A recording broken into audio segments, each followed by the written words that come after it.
YouTuber Jyotishman বৰালৈ উপহাৰ তিনিমহলীয়া ঘৰ মোক এজন খুব ভাল যুৱক আচলতে বয়সতো সৰু খুব ভাল উন্নতি কৰিছে তেওঁ মোক তিনিখন চাদযুক্ত এটা ঘৰ উপহাৰ হিচাপে দিছে তিনিমহলীয়া ঘৰ পাই গাত ততেই নাই জ্যোতিষ্মানৰ অনুৰাগীয়ে জ্যোতিষ্মানক এই উপহাৰ আপোনালোক দেখা এইটো হৈছে সেই ঘৰটো ধুনীয়া তিনিমহলীয়া ঘৰ উপহাৰ দিছে লগত এখন গাড়ী দিছে সামাজিক মাধ্যমত উপহাৰ সম্পৰ্কত মন্তব্য মই আচলতে তেনেকুৱা ইমান জনপ্ৰিয় বা চেলিব্ৰিটিও নহয় বা ইমানখিনি জনপ্ৰিয় হৈছোঁ বুলি ভবা নাছিলোঁ কিন্তু ভাল খবৰটো সেইটোৱে যে তেনেকুৱা এটা ভাল খবৰ মোৰ বাবেও আহিছে জ্যোতিষ্মানৰ লগত টেলিফোনিক বাৰ্তালাপ এই বাতৰি কেৱল মনোৰঞ্জন আৰু হাস্যৰসৰ বাবেহে এতিয়া শুনক ইউটিউবাৰগৰাকীৰ লগত আমাৰ কথোপকথন জ্যোতিষ্মান বৰা মই গৌতম কুমাৰ কাকতি কৈ আছো ডিবি নিউজৰ পৰা কৈ আছো আপোনাৰ আচলতে ভিডিঅ' অভিনয় জগত কেতিয়াৰ পৰা আৰম্ভ হৈছিলে আৰু আজি এই ভিডিঅ'টো যে আপুনি দিলে আপোনাৰ কনচেপ্টটো কেনেকৈ আহিল বনাব আচলতে এই ঘৰৰ কনচেপ্টটো মানে এই যে আচলতে ভাইটি এজনে এইটো গিফ্ট কৰি থাকিছে ভিডিঅ'ত ঘৰটো হয় হয় তো সি দুআষাৰ কৈ দিব দিলে সেইটো তেনেকৈ কোৱা হ'ল আৰু সেইটো কথাটো হয় হয় হয় যথেষ্ট আপোনাৰ অভিনয় জগত উন্নতি হওক তাৰে কামনা কৰিলোঁ নমস্কাৰ মই জ্যোতিষ্মান বৰা আজি এটা খুব ভাল লগা বিশেষ মানে কথা লৈ আপোনালোকৰ মাজত আহিলোঁ আচলতে মোৰ ভাল লগা অনুভৱবোৰ ৰাইজৰ লগত শ্বেয়াৰ কৰি ভাল লাগে কাৰণ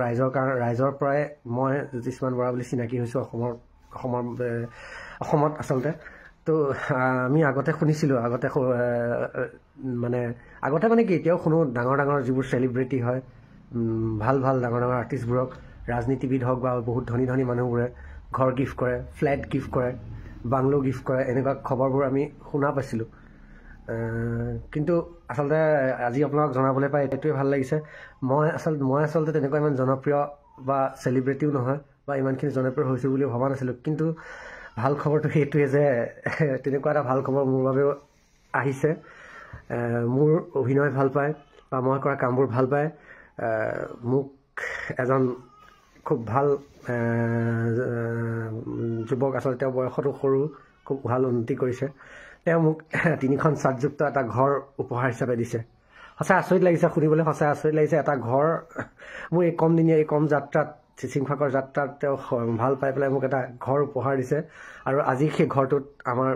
গৃহপ্ৰৱেশ হ'ব গতিকে পোনে আহক মই আমাৰ সেই ঘৰটোলৈ লৈ যাওঁ আপোনালোক দেখা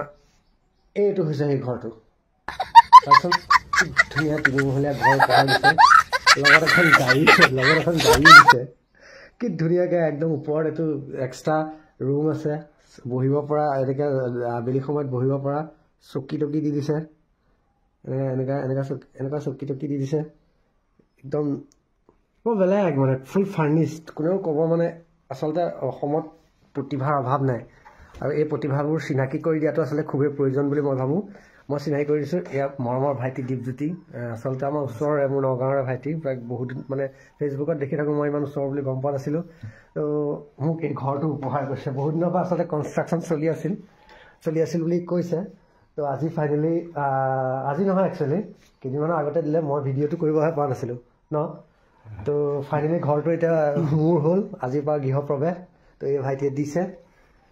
থেংক ইউ ছ' মাছ আপোনালোকে এনেকৈ আশীৰ্বাদ কৰি থাকিব মৰমবোৰ পাই থাকিলে ভাল লাগে তো ভিডিঅ'টো ইমানতে সামৰোঁ এতিয়া সঁচাই যদি এনেকুৱা এটা ঘৰ জীৱনত কোনোবাই দিম বুলি ভাবে তেতিয়াহ'লে দিব পাৰে মই অকণো বেয়া নাপাওঁ